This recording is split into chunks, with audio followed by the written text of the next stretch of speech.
We don't do it often on this channel, but today is the day.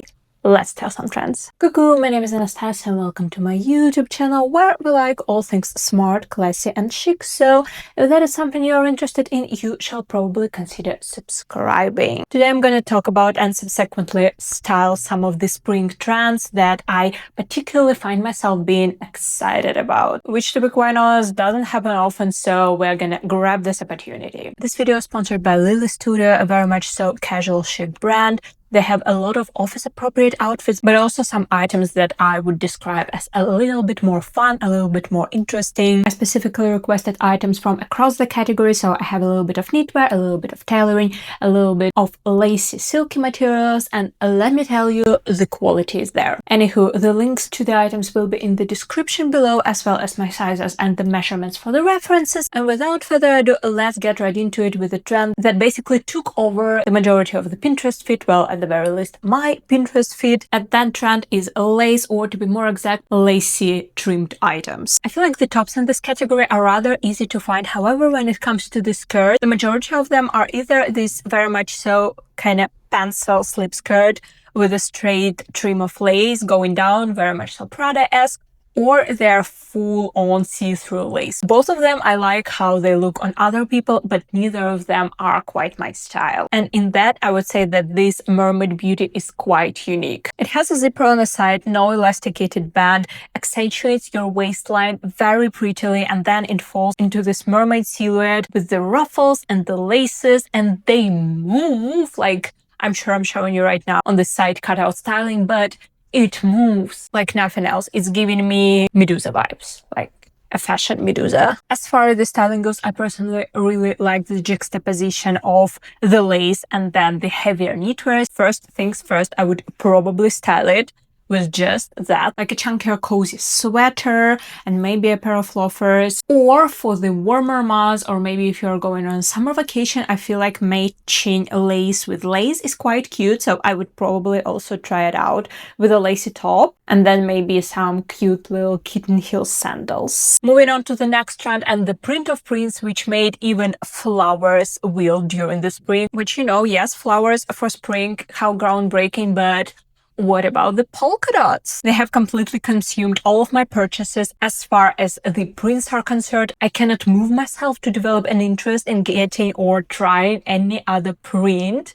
for the past year. So I'm afraid this is not quite a stage. This might be a condition. However, as much as I like the polka dots, I feel very specific about the size of the polka dots, the contrast of the colors, and the garments that they are present on. That being said, I feel like 1947 Christian Dior silhouetted evening dress and let's say a slip skirt like this shall have different polka dots, different ratio, different sizing, different everything. And while these particular polka dots are on the bigger side, because the material is see-through, as you can probably see towards the bottom of the skirt, the contrast between them is not as harsh, and so the dots do not overpower the whiteness, or shall I say off-whiteness, the creaminess of the skirt. This particular one is also playing in another trend. As you are probably aware, the internet is collectively bringing 2016 into 2026, and one of the biggest trends of 2016 was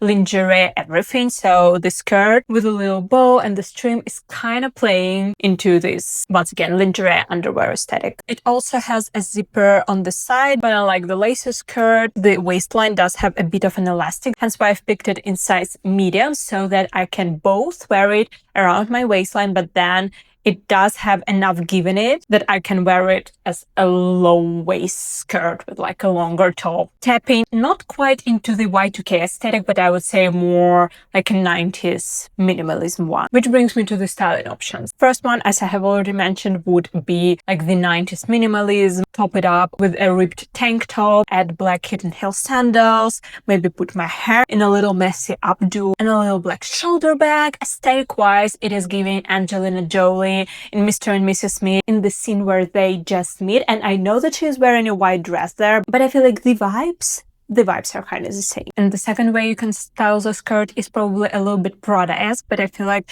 it would look so good paired with like a black tights like I'm wearing right now and loafers, and then on top a little black cardigan, and maybe put your hair up. Like, wouldn't it be so chic? The third trend is what I like calling architectural tailoring. I have just finished watching the Fall-Winter 2026 fashion month, and it has been all over the runways, as well as this kind of up to stark color. I feel like this is another micro trend that you can find on the blazers as well as on the coats. This blazer reminds me simultaneously of the Dior by Jonathan Anderson jacket and of Aoqun handful, well, the owl part. And also what's so great about a jacket like this is that you can both wear it during the daytime, like with the blue jeans, maybe a pair of Mary Janes and a white t-shirt under it. You don't even need to necessarily close it, just leave it open like that, or you can style it for an evening out. I personally have not been a fan of white on white tailoring as of recently. You can obviously wear it with like black trousers and maybe a pair of loafers, or what I would also like to try with this jacket is to style it with a pair of gray trousers. I feel like there is some potential in there. Whether I will be proven right or wrong, you are probably seeing on the screen right now. The last but not the least, I absolutely love when the brands pay attention to such little details, because what do you mean the buttons look like roses? Like, what do you mean? The last trend on agenda today I have also been talking for a little while now, and that is butter yellow. It comes in a variety of items, but one of my personal favorites when it comes to this color are the knitwear tops. This one is very basic, round neckline, short sleeve, and if I remember correctly, it also has merino wool in it, which means that it would make a rather nice layering item for when the weather is on a cooler side. As far as the styling goes, one of the obvious choices would be the denim. Light denim, of course, but I particularly like styling this shade of yellow with the navy blue denim. Or another styling option that I have been seeing on Pinterest and that I very much so want to try is pairing butter yellow knitted tops with this kind of fuller white poplin cotton skirts. I think that would look rather lovely. And once again, speaking of the little details, you would never know to look at the back of such a basic top for something nice, but how cute, how cute. With that being said, we came to the end of this video. Once again, all of the items that I've mentioned can be found on the Lily Studio website. I will leave the links in the description below. If you like it and if you want to show your support for me, I would very much so appreciate you subscribing to this channel and or leaving me a like. Check out my other social medias if you like the vibes. And other than that, I'll see you in the next one. So bye-bye.